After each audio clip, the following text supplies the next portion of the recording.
is dead because it's words with no actions. There can be faith that's demonic because there's no change in the life of the believer.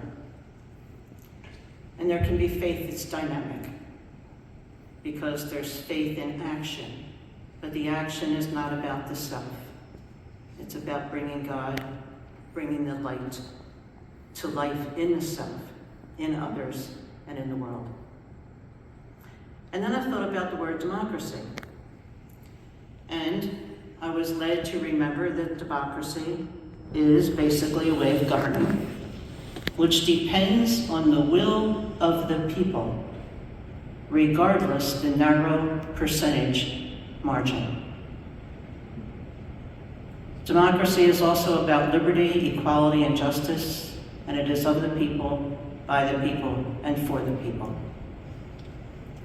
And so I pondered, what does this moment in our democratic way of life mean?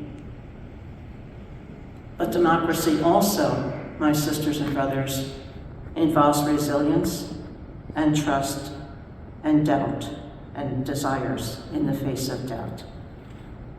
So in the framework of religious traditions, faith and democracy, it seems to me, is about Epiphany. It's about manifesting to everyone what has been revealed in the light of the Incarnation and the self-emptying of redemptive love.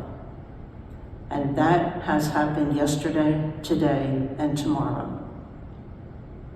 Namely, what has happened is God became one of us and continues to accompany us. Our role, it seems to me and to us at LCWR, is to think and speak and feel and act like we really believe that revelation, that we in fact are the light. And so the Feast of the Epiphany that we celebrate today, it seems to me, is less about remembering, but much more about transforming, beginning with our very selves and reaching out to the ends of earth in the ways we encounter and engage every dear neighbor, manifesting no distinction between the way we encounter God and the way we encounter everyone else. So time for your selfie. As you look at yourself, the first thing I would ask us is, as you look at yourself in that picture, do others, all others, encounter God with us when they encounter me? Is my faith manifested in how I exercise my citizenship in a democracy?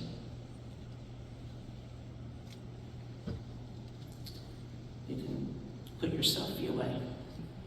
The second brief piece I'd like to offer, it has not gone out, it has come, as long as we are walking around in the light.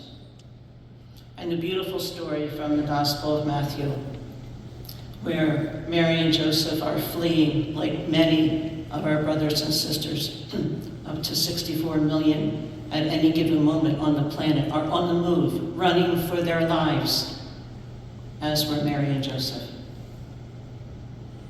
But somehow in that arena, there were wise ones who knew the light enough to follow the light. And of course, they ran into King Herod, whose power was based on his fear and insecurity. And through the faith of the wise ones and through the interaction of God, they went home by another way.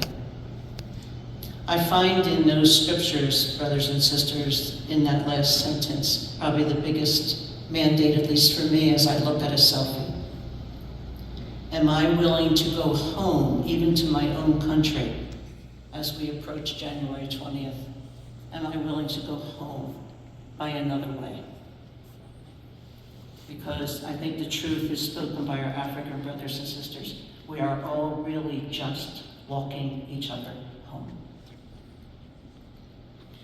And so we gather today in the shadow of the Capitol, and we wait for the evening star to appear in the night sky. And we find ourselves at a time that the light of faith has to lead us. Over and over in the Christian scriptures of the birth narratives of Jesus, we experience the strength and the confidence of those willing to trust in the inner wisdom of revelation and light. From Mary to her cousin Elizabeth, to Joseph, to the wise ones whose own transformation of mind and heart and consciousness was revealed to them. And they were open to it. In this time and place, that same inner conviction that led the wise ones to follow the star to Bethlehem, I believe is available to us, to each one of us. And yet we think we need so much more, don't we? We stand in the midst of our own desert of uncertainty, and yet we've been given witness of the power that happens when we recognize that we too have a star of wisdom in our midst and are the light of that revelation. If we only look, if we only create the silence to understand and move together from the light, always inviting others to join us, especially those who are not like us. So this is not the first moment in time that we've faced the challenges that we're now looking at again. There have been other times, but this is our time. This is the time that we are each compelled to gather our inner wisdom and our inner light on behalf of the common good, not just my own echo chamber, but on behalf of the common good. Our actions, it seems to me, even more than our words, must be a message to the world and to those in our midst that we are people of faith, that we will stand against injustice and will not contribute to the violence of language or thought or action that permeates our culture. So this is the time that I think we must be Epiphany, not just celebrate Epiphany. We must be the manifestation of God's dream for the world to those in our midst. So rather than allow ourselves to dwell in fear and anxiety, I think we must be those who, having seen the light of the manger, are ready to take a different path, to allow the encounter with the light to lead us. Because living in the paralysis of inaction is not the response of people in faith. Rather, it is to be the revelation of God by the presence we have, the refusal to condone violence in all its lure and attraction, and to be a testament to the gospel. At LCWR, many of our members, like perhaps some of your organizations, every couple of years do some goal setting. We call it a call. The call that we are living in these couple of years begins with this. As we embrace this direction for the next few years, we remain filled with hope, inspired by the radical call of the gospel, and committed to discerning together the leading of God's Spirit, affirming our mission and God's dream from our world. We embrace our time as holy, our leadership as gift, and our challenges as blessing. So may we be Epiphany people, the manifestation and revelation of the promise, confident in our inner experience, in our selfie, and ready to allow ourselves to be filled with hope and to see this time as one of both blessing and gift. For together, as people of faith, we know that all things are always possible in God. May the people of faith say amen.